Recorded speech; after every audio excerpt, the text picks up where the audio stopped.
retour sur l'actualité, mesdames et messieurs. Merci de nous rester fidèles. Vous suivez votre journal hebdo, dont voici les titres. Les résultats du bac 2021 sont tombés à Tambacounda, le lycée Mame Cheikh Mbaye. Par ailleurs, le plus grand centre de l'académie de Tambacounda a aussi procédé à la proclamation. C'était sous une ambiance totale avec la présence massive des acteurs de l'éducation. Nous y reviendrons avec Maïmouna Niang. Dans le cadre d'appuyer les candidats à l'examen du BFM, M. Baguidi a organisé une semaine de renforcement pédagogique en SVT. Plus d'1 millier de candidats ont assisté aux conférences. Le collège Thierno Souleymane Agne dans tous ses états, le premier établissement de l'enseignement moyen du Sénégal oriental, souffre de tous les maux. Manque de matériel, vétusté des bâtiments, pour ne citer que cela. Les autorités de la région sont interpellées. Nous suivrons Kalidonia El Diallo dans cette édition.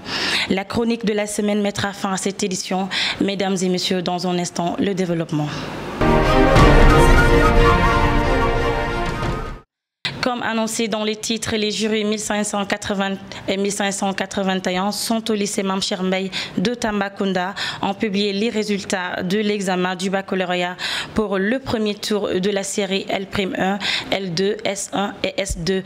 Dans ces deux jurys, plus de 800 candidats ont effectivement composé et le moins que l'on puisse dire, c'est que la tendance est très loin des résultats de l'année dernière. Reportage signé Maïmouna Niang. Les résultats du premier tour de l'examen du baccalauréat 2021 sont tombés dans tous les centres de la région de Tambacounda. Le lycée Mame Cheikh Mbaye, le centre le plus grand de la région, n'a pas dérogé à sa traditionnelle publication, qui, malgré le contexte sanitaire actuel, était bordée de monde. Sont déclarés admis par ordre de mérite. Numéro 149 540. Adama Fall, mention assez bien, lycée Mame Cheikh Mbaye. 149 869, Idiatou Diallo, mention passable, lycée communal de Tamba. 149 885, Amadou Keita, mention passable, lycée Mame Cheikh Mbaye. Lycée Mame Cheikh Mbaye.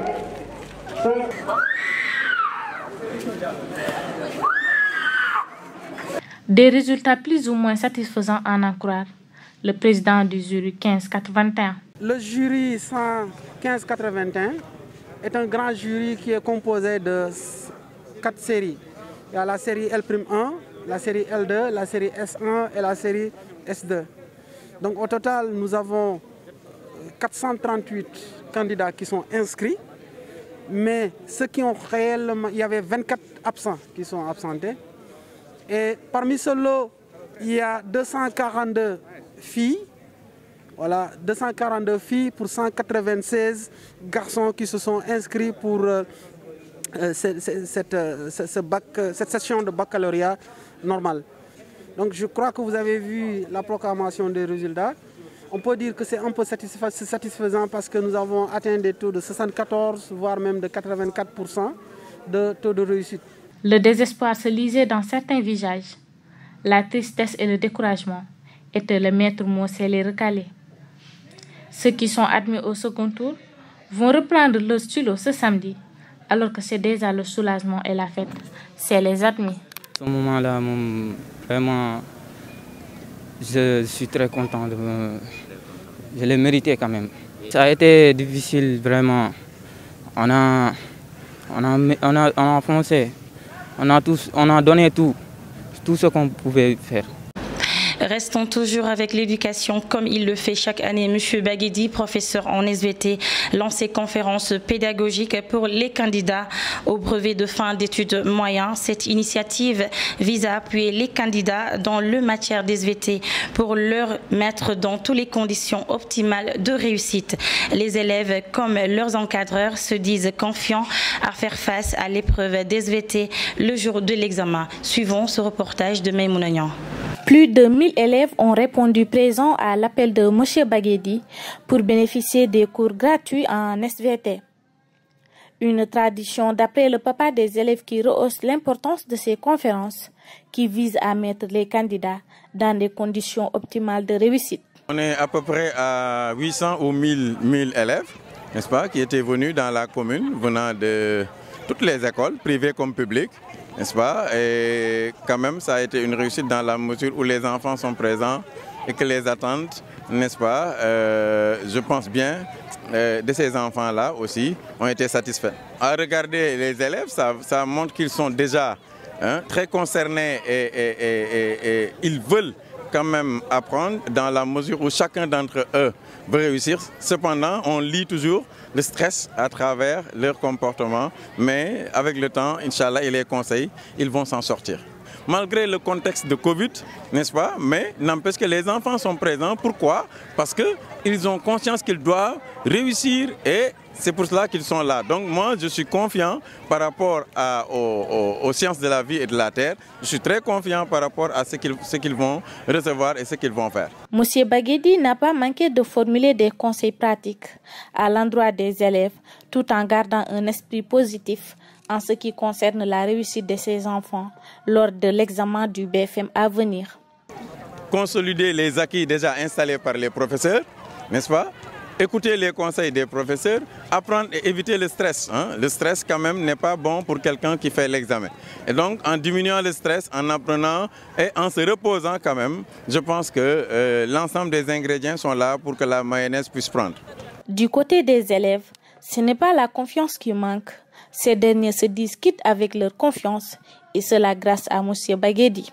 Je pense que c'est un événement très intéressant parce que ça nous aide à réviser, à ne pas rester à la maison pour faire du n'importe quoi. C'est très important d'abord parce que ça va nous aider, nos élèves, à bien réviser parce que l'examen ça reste moins d'une semaine. Ça va beaucoup nous aider, vraiment. Et je remercie beaucoup M. Baguedi d'avoir pris cette initiative. Avec lui, j'ai eu beaucoup d'expériences que j'ai tenues. Si on me dit que l'examen c'est tout de suite, en SVT, je suis très sûre de moi. Bon, ouais, je suis prête. Et M. Baguedi, je le trouve, c'est vraiment un homme courageux. Il est excellent aussi et je le remercie pour tout son travail. Pour rappel, ces conférences vont durer 6 jours et accueilleront pour chaque séance des milliers de candidats au stade régional de Tambacounda. Merci à Maïmouna Niang. La hausse du nombre de cas de contamination et de décès quotidiens semble convaincre les Sénégalais à se faire vacciner. Du coup, au CEDEPS de Tambacounda, c'est l'affluence pour recevoir sa dose. Le directeur du centre nous en dit plus au micro de Hassan Diop. J'avoue que j'éprouve vraiment une satisfaction d'avoir initié cette activité avec les jeunes de la commune de Tambacounda. Nous avons eu d'abord à faire une caravane de sensibilisation avant-hier, le mardi. Caravane au cours de laquelle maintenant nous avons eu à d'abord sillonner les artères de la commune de Tambacounda, plus maintenant les zones d'affluence, en l'occurrence le marché central, le marché aux poissons et la gare routière. Parce que c'est des zones d'affluence et par conséquent, il était important de sensibiliser les populations, d'abord de faire passer l'information, ensuite sensibiliser les populations à venir massivement se faire vacciner. Donc l'idée est venue à la suite du CRD que le gouverneur a eu à organiser ici au niveau du conseil départemental et qui a été vraiment un moment fort d'échange avec le chef du médecin régional du district qui a eu à faire maintenant un peu la situation de la pandémie au niveau national, mais au niveau local, c'est-à-dire au niveau de Tambacounda. C'est vrai que jusque-là, les chiffres enregistrés au niveau de Tamba ne sont pas aussi alarmants, mais le gouverneur nous a instruit de respecter toutes les mesures barrières, de renouveler maintenant à respecter les mesures barrières, mais tout en privilégiant la vaccination. C'est de là maintenant que j'ai dit que, comme le CEDEPS est une structure également d'encadrement, de rassemblement et de suivi des jeunes, il fallait organiser également une stratégie pour accompagner cette dynamique de lutte contre la Covid. Aujourd'hui, la situation est vraiment alarmante. D'où maintenant l'importance à ce qu'on puisse maintenant mutualiser nos forces, nos efforts pour venir vraiment à bout de cette pandémie. Espérons que la population va se faire vacciner afin pour se protéger de ce variant Delta. L'ONG MIDA, avec l'appui et la collaboration de l'adjoint gouverneur, a organisé ce 4 août en CRD au Conseil régional de Tambacounda, afin de lancer 2 projets phares, dont le projet à venir et le projet IREM, suivant le reportage d'Ibrahim Diallo. Un CRD a été organisé par l'ONG MEDA avec l'appui de l'adjoint gouverneur, ce 4 août au Conseil régional de Tambacounda. L'ISRA n'était pas en reste car il est l'un des partenaires techniques pour le lancement des 2 projets que sont le projet Avenir et le projet IREM. Donc Avenir est venu pour un peu booster la production à travers les chaînes de valeur. Donc Avenir, dans son intervention, travaille avec ce qu'on appelle les organisations locales partenaires, qu'on appelle les OLP. Donc sur ce, on avait fait un appel à la candidature et on avait reçu dans le cadre du projet 33 offres. Et un comité a été mis en place pour travailler avec ces OLP et faire une sélection. Donc au finish, on a retenu 4 organisations partenaires locales qui sont les partenaires techniques du projet Avenir dans le département de Tambacounda et de Goudomp, dans le Sédhiou, dans le département de Bounkiling et de Goudiri. Donc maintenant ainsi, avec la force Covid, donc l'année passée, on n'a pas pu faire de réunion, mais cependant l'équipe d'Avenir a recruté le personnel du projet. Ils ont aussi travaillé sur des enquêtes de base issues sur des enquêtes de chaînes de valeur au sortir de ces enquêtes-là, l'équipe d'Avenir a choisi des chaînes de valeur pour la région, pour le département de Tambacounda et des chaînes de valeur aussi pour le département de Goudiri et même aussi pour le département de Goudomp et aussi le département de Bounkiling.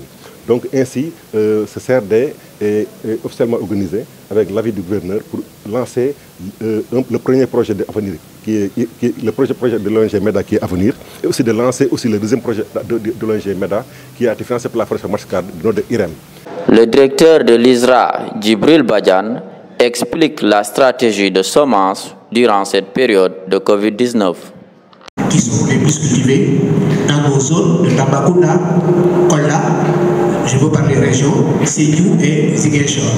Alors, avec notre bureau d'analyse macroéconomique, le BAM, production végétale, ce qu'on dit souvent agriculture.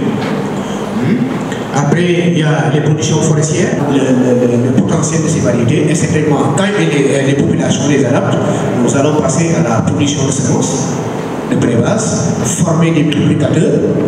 Des innovations techniques et l'arrivée du projet Avenir qui va les aider pour booster la production à travers des chaînes de valeur et renforcer la situation socio-économique des femmes et des jeunes.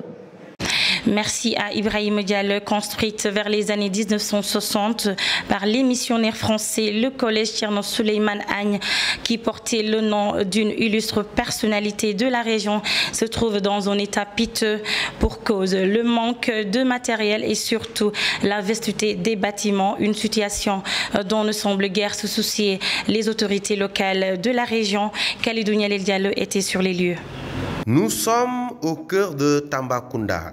Derrière l'inspection d'académie située non loin du marché central se trouve le premier collège du Sénégal oriental, le collège d'enseignement Moin Tierno Souleymane Agne, plus connu sous le nom TSA. Un SEM négligé et désabusé, c'est en résumé le ressentiment du personnel de l'établissement trouvé sur place. Et pour cause, les bâtiments de ce temple du savoir sont dans un état de délabrement avancé et auraient besoin d'une réhabilitation. On a beaucoup de problèmes, comme beaucoup d'écoles d'ailleurs, mais disons les problèmes sont beaucoup plus sains ici à Tierno Souleymane Agne. C'est une école qui date de 1962, si je ne m'abuse, c'est la première école des régions Kédougou et Tamba. Et se trouve dans un état de délabrement, d'autant plus que il y a de très vieilles bâtisses ici. Donc, en l'occurrence, par exemple, les salles 4, 5, 6, 7 qu'on a construites depuis Mathusalem. Alors, on a un problème d'étanchéité.